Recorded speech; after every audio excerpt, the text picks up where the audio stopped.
Hello and good morning everyone students.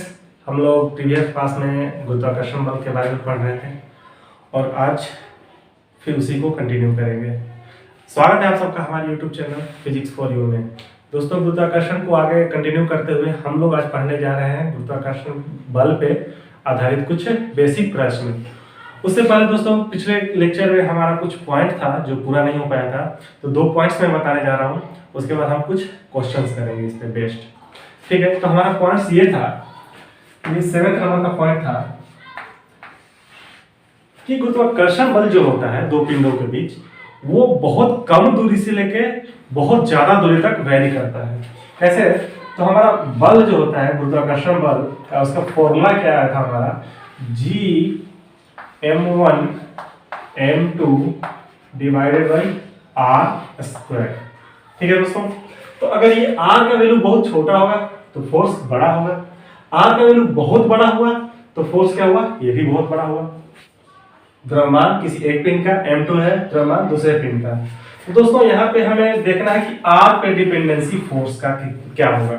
तो दोस्तों अगर मान लीजिए दो पिंड हैं, दो पार्टिकल्स हैं, मास m1 और मास m2, तो इन दोनों के बीच का डिस्टेंस अगर बहुत छोटा होगा तो गुरुत्वाकर्षण फोर्स तो लगेगा ही लगेगा, लेकिन इन दोनों का डिस्टेंस अगर बहुत ज्यादा हुआ तो भी गुरुत्वाकर्षण फोर्स लगेगा। एक्चुअली इसे कहा जाए कि गुरुत्वाकर्षण फोर्स कभी एंड नहीं करता। एंड कहाँ पे करता है? तो इन्फिनाइट पे एंड करता है। कैसे सर? तो देखिए फॉर्मूला में अगर हम r का वैल्यू कुछ ना कुछ रखेंगे तो f का वैल्यू कुछ ना कुछ तो जरूर आएगा। तो f का वैल्यू कब जीरो होगा? जब r क्या हो जाए, इन्फिनाइट हो जाए, और r क्या हो जाए, जीरो हो जाए। तो दोस्तों इसी से हम कह सकते हैं कि ये जो गुरुत्वाकर्षण बल है वो बहुत कम रेंज से लेकर बहुत दूर तक की दूरी को कवर करता है, यानी गुरुत्वाकर्षण बल बहुत दूर तक लगता है। तो दोस्तों ये बल जो है अति सूक्ष्म दूरी यानी बहुत कम दूरी से लेकर अत्यधिक दूरी तक प्रभावी रहता है या कार्य करता है। अगर हम बात करें ये जीरो कब होता है, तो जीरो तब होगा जब दो पिंडों के बीच का दूरी अनंत हम लोग मानेंगे। ठीक है, अगला हमारा जो था पॉइंट 8 नंबर का पॉइंट, वो ये था कि गुरुत्वाकर्षण बल दो वस्तुओं या दो पार्टिकल्स के बीच में लगने वाला बल है। तीसरे पार्टिकल्स के होने या ना होने से इस पर कोई प्रभाव नहीं पड़ता है। जैसे एग्जांपल से समझते हैं, मान लीजिए एक हमारे पास कोई वस्तु है जिसका मास है m1, ये हमारे पास दूसरा वस्तु है जिसका मास है m2। तो m1 और m2 पर बल लगेगा गुरुत्वाकर्षण बल। ठीक है, हम चलिए m1 पर कितना बल लग रहा है वो देखते हैं। तो m1 को m2 अपनी ओर आकर्षित करेगा, जिस बल से उस बल का नाम हम दे देते हैं F/1 ड्यू टू 2। इसका वैल्यू कितना हो जाएगा? तो G m1 m2 divided by दोनों के बीच का डिस्टेंस मान लीजिए r है तो r का स्क्वायर, r1 मान लेते हैं दोनों के बीच का डिस्टेंस, तो r1 का स्क्वायर हो गया। ठीक है, अब दोस्तों मान लीजिए इसकी जिंदगी में कोई तीसरा आ गया, कोई इसके आसपास जिंदगी करने का मतलब इसके आसपास कोई तीसरा मास आ गया m3, तो m3 भी अट्रैक्ट करेगा भाई। तो ठीक है, m3 अपनी ओर अट्रैक्ट करेगा जिस फोर्स से, उस फोर्स का नाम दे दिए हम F13। तो इसका वैल्यू क्या रहेगा दोस्तों? तो G m1 m3 divided by इन दोनों के बीच का दूरी को हम मान ले रहे हैं r2 डिवाइडेड बाई r2 का स्क्वायर। ठीक है दोस्तों, अब देखिए मैंने बोला कि गुरुत्वाकर्षण बल जो है वो दो पिंडों के बीच में लगने वाला बल है। तीसरे पिंड के होने या ना होने से इस पर कोई प्रभाव नहीं पड़ता है, इस बल पे कोई प्रभाव नहीं पड़ता है। तो देखिए अभी जो पहले था ये m2 इस पर इतना फोर्स लगा रहा था, अच्छा बाद में m3 आ गया तो m3 भी इधर अपने आप फोर्स लगाने लगा। तो दोस्तों अब जो है इसके आ जाने के बाद क्या m2 इस पर कम फोर्स लगाएगा? नहीं, अभी भी m2 इस पर इतना ही फोर्स लगाएगा और m3 भले ही इस पर कितना ही फोर्स लगा रहा हो इस साइड। तो कहने का अर्थ यह है कि दो पर तो बल जो लग रहा था वो सेम रहेगा, तीसरे पिंड के आने से क्या हुआ? तो तीसरे पिंड के आने से इस पर लगने वाला कुल प्रभावी बल चेंज हो सकता है, लेकिन पहले जो बल लगा था वो चेंज नहीं होगा। तो प्रभावी बल कहने का मतलब क्या हुआ? तो मान लीजिए कि ये पिंड यहां ना होकर ये पिंड सीधे इस डायरेक्शन में था, m2 के जस्ट अपोजिट था m3, तो जो ये बल लगेगा वो इधर की ओर लगेगा और ये बल जो लग रहा था इधर की ओर लग रहा था। अब हम वैल्यू लेकर बात करते हैं। मान लीजिए ये टोटल वैल्यू हमारा आ गया 100 न्यूटन, कितना आ गया 100 न्यूटन, और ये टोटल वैल्यू आ गया हमारा मान लीजिए 80 न्यूटन, ठीक है 80 न्यूटन। तो अब जब ये नहीं था तब M2 कितना न्यूटन का फोर्स लगा रहा था, 100 न्यूटन का। जब ये आ गया तो ये इस डायरेक्शन में कितना न्यूटन का फोर्स लगा रहा है, 80 न्यूटन का, ठीक है। तो अब इसके आ जाने से क्या ये वाला इस पर बल कम लगाएगा, नहीं, अभी भी ये 100 न्यूटन का ही बल लगाएगा। इफेक्ट क्या होता है तीसरे के आ जाने से, तो इफेक्ट ये हुआ कि M1 पर कुल प्रभावी बल यानी नेट इफेक्टिव बल वो चेंज हो गया। यानी अब इस पर पहले जब ये नहीं था तो इस पर एक ही बल लग रहा था 100 न्यूटन का इस दिशा में, लेकिन इसके आ जाने से एक बल लगेगा M1 पर कितना, तो 100 माइनस 80 यानी 20 न्यूटन का बल इस डायरेक्शन में लग रहा है, ठीक है। लेकिन यहाँ पे हम देखें तो ये ना रहे या रहे, इस पे कोई इफेक्ट नहीं पड़ता है कि ये कितना बल लगा रहा है और कितना बल पहले लगा रहा था। पहले 100 न्यूटन का लगा रहा था तो अभी भी 100 न्यूटन का ही लगाएगा, ठीक है दोस्तों। तो मैं इसको पॉइंट में बना के लिख दे रहा हूँ। तो यह दो पिंडों के बीच लगने वाला बल है तथा इसका मान तीसरे या किसी अन्य पिंड के होने या ना होने पर निर्भर नहीं करेगा। तो इसको मैंने इलैबोरेट किया था, समझाया था। क्या समझाया था मैंने अभी, कि अगर मान लीजिए दो पिंड हैं, पिंड 1 और पिंड 2, इसका मास M1 है, इसका मास मान लीजिए M2 है। अभी पिंड 2 जो है 1 पर फोर्स जो लगा था वो अपनी ओर लगा रहा था, कितना लगा रहा था, तो G M1 M2 divided by R, इन दोनों के बीच की दूरी R1 मान लें तो R1 का स्क्वायर, लगभग एक अप्रोक्स अमाउंट मान लेते हैं, एक कोई वैल्यू मान लेते हैं। मान लीजिए कीजिए 100 न्यूटन का फोर्स M2 लगा रहा था अभी M1 पे। अब हमने क्या किया, एक तीसरा पिंड ला दिया, ये पिंड थर्ड है, इसका मास है M3 मान लीजिए। तो ये M3 1 पर किधर की ओर फोर्स लगाएगा, तो इधर की ओर फोर्स लगाएगा, कितना लगाएगा, तो G M1 M2 divided by दोनों के बीच का डिस्टेंस, तो डिस्टेंस मान लेते हैं R2 है, तो दोनों के बीच का डिस्टेंस R2 का स्क्वायर। इसका एक वैल्यू मान लेते हैं, चलिए मान लिया हम लोग कितना न्यूटन, 40 न्यूटन मान लिया, ठीक है 40 न्यूटन, ठीक है। तो क्या कर रहा है ये, इसको समझते हैं कि यह दो पिंडों के बीच लगने वाला बल है, यह बल तीसरे पिंड के होने या ना होने पर निर्भर नहीं करेगा। इसका मतलब जब ये नहीं था तो 2 वाला 1 पे लगा रहा था 100 न्यूटन का फोर्स, लेकिन जब ये आ गया तो अभी भी 2 वाला 1 पर 100 न्यूटन का ही फोर्स लगाएगा। ये बात अलग है कि 3 वाला भी 1 पर अब फोर्स लगा रहा है, कितना न्यूटन का, 40 न्यूटन का, लेकिन ये इसके फोर्स लगाने से वो अपना फोर्स कम नहीं कर दिया, ठीक है। जैसे मान लीजिए इसको समझते हैं एग्जांपल से, जैसे मान लीजिए मुझे इस दीवार को धक्का देना है, तो मैं अपनी पूरी जोर से इस दीवार को धक्का दे रहा हूँ, ठीक। तो मैं पूरी जोर से धक्का दे रहा हूँ, मान लीजिए मैं 60 न्यूटन का फोर्स इस पे लगा रहा था, ठीक। अब एक तीसरा पर्सन आया तो वो भी इस पर फोर्स लगाने लगा, वो भी मेरे साथ दीवार पे धक्का देने लगा, तो क्या उसके आ जाने से मैं अपना बल कम कर लूंगा, नहीं। मैं पहले भी 60 न्यूटन का फोर्स लगा रहा था और अभी भी 60 न्यूटन का फोर्स लगा रहा हूं। ये अलग बात है कि इस दीवार पर पहले 60 न्यूटन का फोर्स लगा रहा था जो कि केवल मेरे द्वारा लगाया जा रहा था, लेकिन अब उस दूसरे व्यक्ति के आ जाने से इस दीवार पर नेट फोर्स बढ़ जाएगा। मान लीजिए वो 40 न्यूटन का अगर फोर्स लगा रहा था तो total net force on this दीवार कितना हो जाएगा, तो मेरा 60 प्लस उसका 40, दोनों एक ही डायरेक्शन में है तो दोनों सिंपली ऐड हो जाएंगे, यानी अब 100 न्यूटन का फोर्स लगेगा।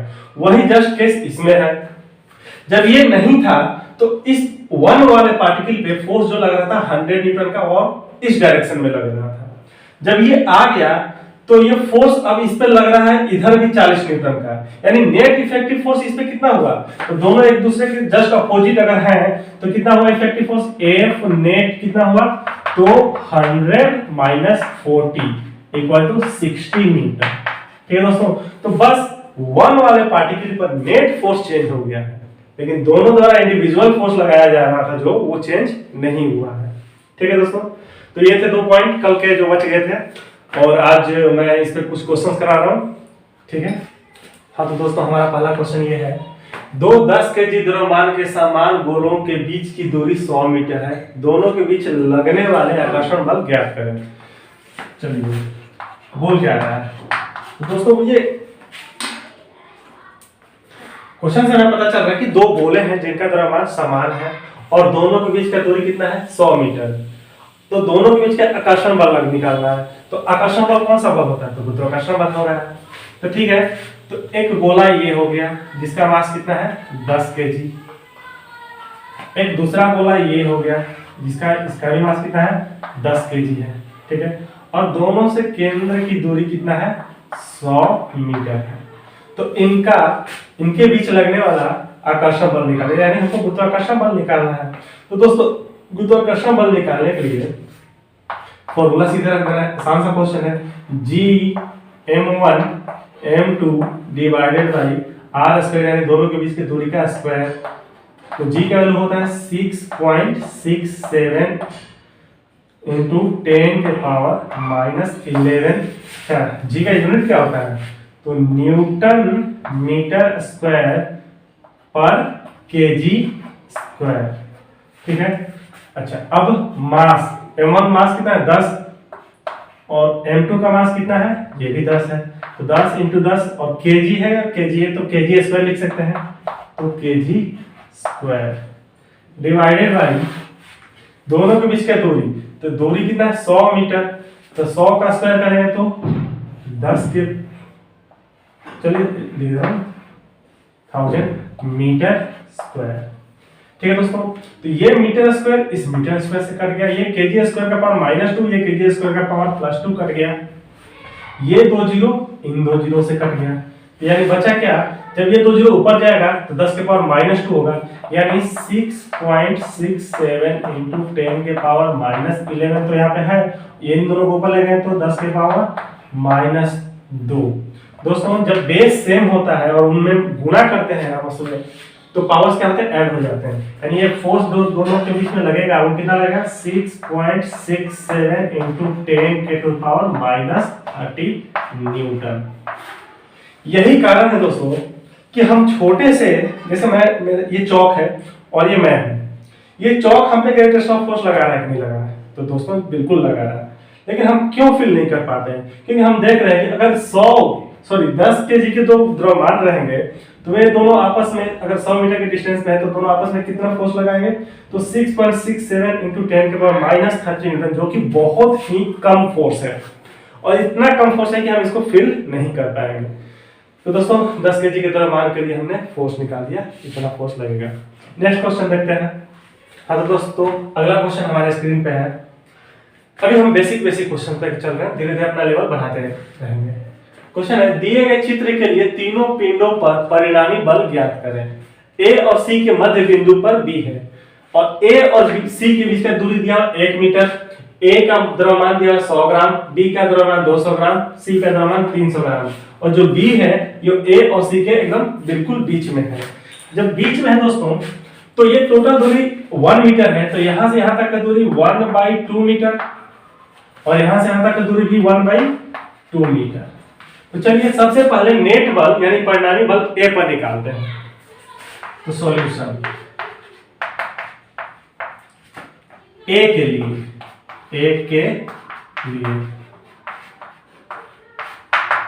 दोस्तों ए पर कौन कौन सा बल लगेगा, तो एक तो बी लगाएगा अपनी ओर और एक सी भी लगाएगा अपनी ओर। तो जो बी लगाएगा फोर्स, उसका हम नाम दे रहे हैं force on A due to B. जो सी लगाएगा उसका हम नाम दे रहे हैं force on A due to C.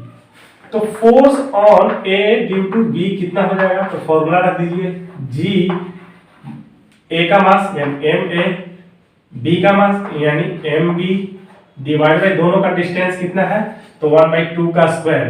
तो 1/2 का स्क्वायर करेंगे तो 1/4 हो जाएगा, तो बाई वाला 4 ऊपर चला जाएगा, यानी ये हो गया, कितना हो गया 4 एम ए एम बी हो गया।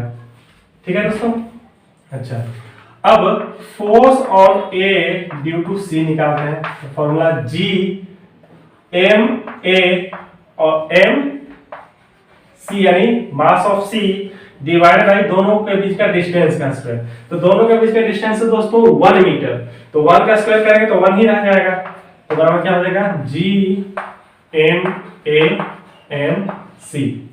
अब दोस्तों चूंकि ये दोनों फोर्स, जो बी लगा रहा है वो भी इसी डायरेक्शन में, जो सी लगा रहा है वो भी इसी डायरेक्शन में लगा रहा है, तो इसलिए नेट फोर्स ए पर क्या होगा, इसलिए एफ नेट ऑन ए यानी ए पर परिणामी बल जो होगा, तो देखिए दोनों फोर्स का डायरेक्शन सेम है, तो जब दोनों फोर्स, दो फोर्स के बीच में सेम डायरेक्शन होता है तो उसको हम लोग सिंपली ऐड कर लेते हैं। ऐसे तो फॉर्मूला है, ये वेक्टर्स का फॉर्मूला लगेगा, लेकिन जब डायरेक्शन सेम हो रहा है तो सिंपली ऐड भी कर सकते हैं। तो 4ma, चलिए हाँ नेट फोर्स क्या रहेगा, तो FAB plus FAC, FAB plus FAC का वैल्यू रख दीजिए। FAB कितना है, तो 4GMA था, सॉरी 4GMA, तो 4GMAMB प्लस ये कितना था, GMAMC। ठीक है दोस्तों, अब देखिए इसमें से हम कॉमन ले लेते हैं। कॉमन क्या आ जाएगा हमारा, तो 4GMA कॉमन आ गया, बचा क्या, तो MB प्लस MC। अब वैल्यू रख देते हैं, तो वैल्यू 4 का तो 4, G का वैल्यू 6.67 इंटू 10 के पावर -11, MA का वैल्यू। तो दोस्तों हमको यहाँ पे थोड़ा ध्यान देना होगा, तो इसका मास दिया हुआ है ग्राम में दिया हुआ है, लेकिन हम ऐसा यूनिट में जानते हैं मास का यूनिट होता है केजी। तो 100 ग्राम बराबर कितना हो जाएगा, तो 100/1000 केजी, ये कितना आ जाएगा 0.1 केजी।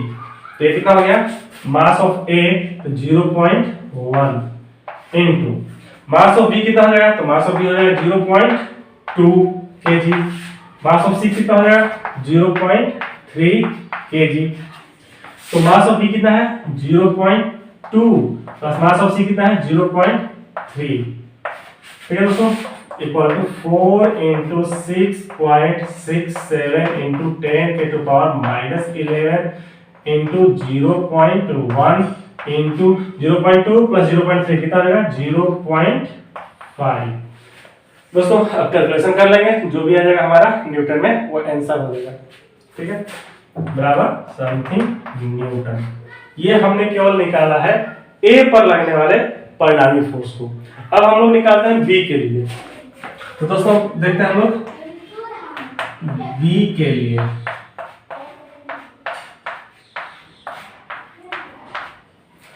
दोस्तों B पर A जो फोर्स लगा रहा है इधर की दिशा में, उसका नाम हम लोग दे रहे हैं F, यानी force on B due to A। अब B पर जो C फोर्स लगा रहा है इधर की डायरेक्शन में, उसका हम लोग नाम दे दिए force on B due to C। तो चलिए हम FBA का वैल्यू निकालते हैं, कितना आ जाएगा, G mass of B into mass of A divided by दोनों के बीच का डिस्टेंस का स्क्वायर। तो दोनों के बीच का डिस्टेंस कितना था दोस्तों, तो 1/2 मीटर। तो 1/2 को स्क्वायर करेंगे तो 1/4 आ जाएगा, जो कि 4 ऊपर चला जाएगा। तो कितना हो गया 4GMBMA। उसी तरह से दोस्तों FBC का वैल्यू निकाल रहा है, तो FBC equal to GMBMC divided by दोनों के बीच का डिस्टेंस का स्क्वायर। दोनों के बीच का भी डिस्टेंस 1/2 मीटर ही है, तो उसका स्क्वायर करेंगे तो 1/4, जो 4 फिर वापस ऊपर चला जाएगा। तो इक्वल टू 4GMBMC। अब दोस्तों निकालते हैं नेट फोर्स। तो फोर्स नेट ऑन B, यानी B पर लगने वाले कुल परिणामी बल। तो दोस्तों एक फोर्स लग रहा है इधर और एक फोर्स लग रहा है जस्ट उसके अपोजिट, यानी दोनों के बीच में 180 डिग्री के एंगल है। तो जब दोनों के बीच में 180 डिग्री का एंगल होता है, यानी जब कभी दो सदिशों के बीच 180 डिग्री का कोण होता है, तो उसको सिंपली हम लोग घटा लेते हैं, बड़े वाले में से छोटे वाले को घटा लेते हैं और दिशा होता है बड़े वाले की तरफ। तो दोस्तों हम लोग जानते हैं कि इसमें मास ऑफ B कितना है 0.2 और मास ऑफ A कितना है 0.1, लेकिन इसमें मास ऑफ B है 0.2 और मास ऑफ C है 0.3, यानी ये वाला फोर्स ज्यादा है।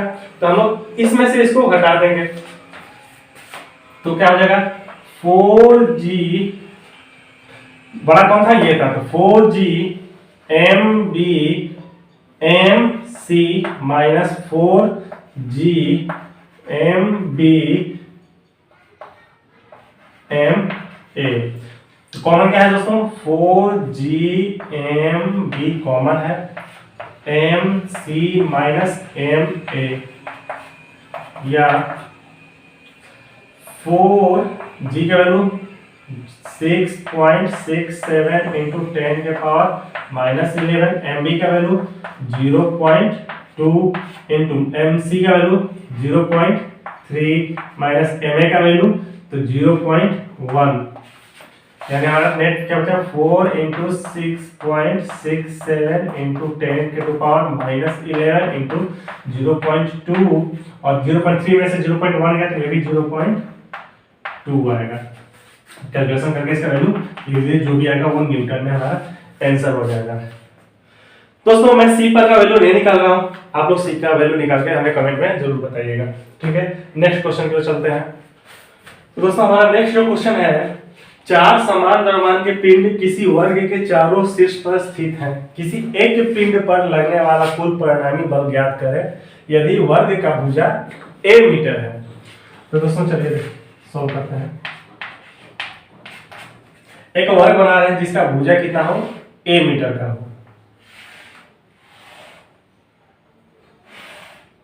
ये हमारा वर्ग नाम दे रहे हैं 1 2 3 4। इसके सारे शीर्ष पे यानी सारे वर्टेक्स पे सेम द्रव्यमान का मास है। तो चलिए m m m और m, ठीक है। तो हमें किसी एक पर नेट फोर्स निकालना है, यानी नेट गुरुत्वाकर्षण बल निकालना है।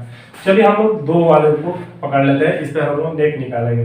एक चीज दिया हुआ है कि ये जो दूरी है सारा ये आर्म्स की जो लेंथ है दूरी वो सब a मीटर का है, ठीक है। अब जब ये a मीटर का है, चलिए हम लोग दिखाते हैं। तो देखिए 1 पे जो रखा होगा पार्टिकल मास वो 2 पर फोर्स लगाएगा किधर की ओर, अपनी ओर। 3 वाला फोर्स किधर लगाएगा, अपनी ओर। सबका नाम बता दीजिए। जो 3 वाला फोर्स लगाएगा उसका नाम क्या हो जाएगा, यानी F/2 ड्यू टू 3 बराबर कितना हो जाएगा, G m1 m3 divide by दोनों के बीच का दूरी का स्क्वायर। का दूरी कितना है a मीटर, तो a का स्क्वायर। जो 1 लगाएगा इस पर उसका नाम क्या हो जाएगा, force on 2 due to 1 value कितना हो जाएगा, तो G m1 m3 sorry 2 divided by दोनों के बीच का दूरी कितना है a, तो a का स्क्वायर। ठीक है दोस्तों, यहाँ पे लोचा हो जाता है कि 4 नंबर तो यहाँ पे है, तो इन दोनों के बीच की दूरी क्या होगी, तो इस वर्ग का जो विकर्ण होगा वही तो इन दोनों के बीच का दूरी होगा।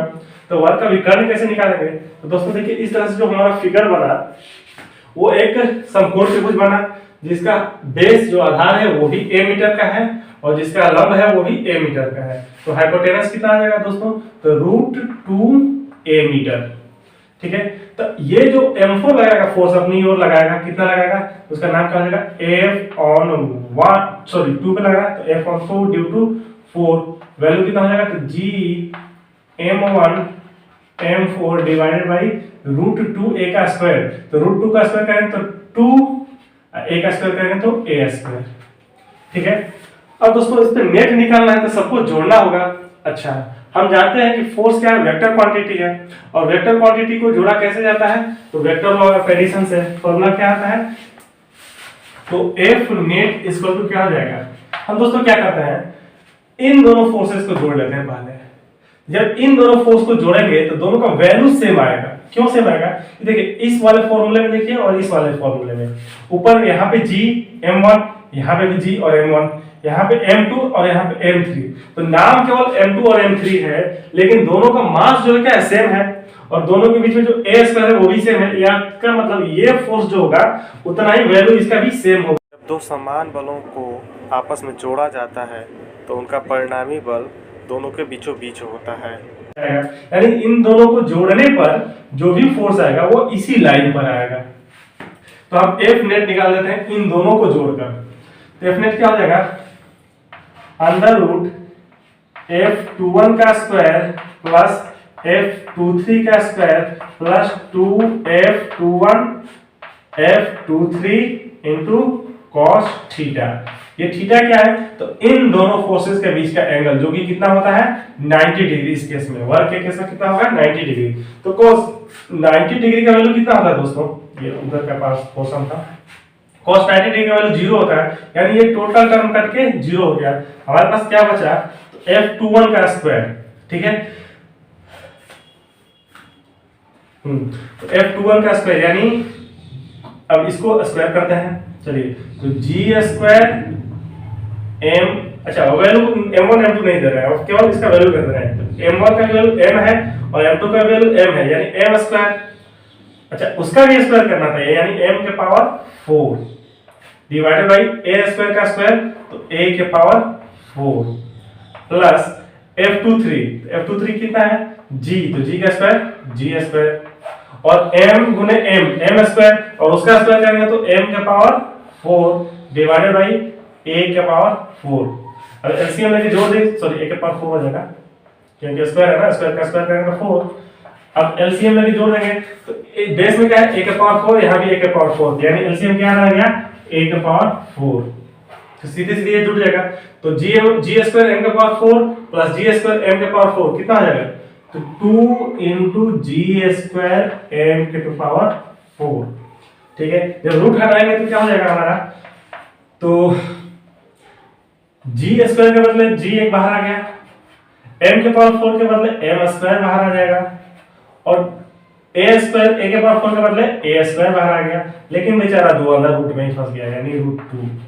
यानी इन दोनों को जोड़ने के पर जो हमारा फोर्स आया वो इतना है, कितना जी m square a square into √2, ये इस लाइन पर है, कितना है, तो जी m square by a square into √2 इसी लाइन पर है। अब दोस्तों देख रहे हैं कि ये वाला F24 फोर्स भी इसी लाइन पर है और ये वाला फोर्स भी इसी लाइन पे है, यानी दोनों के बीच में एंगल सेम है।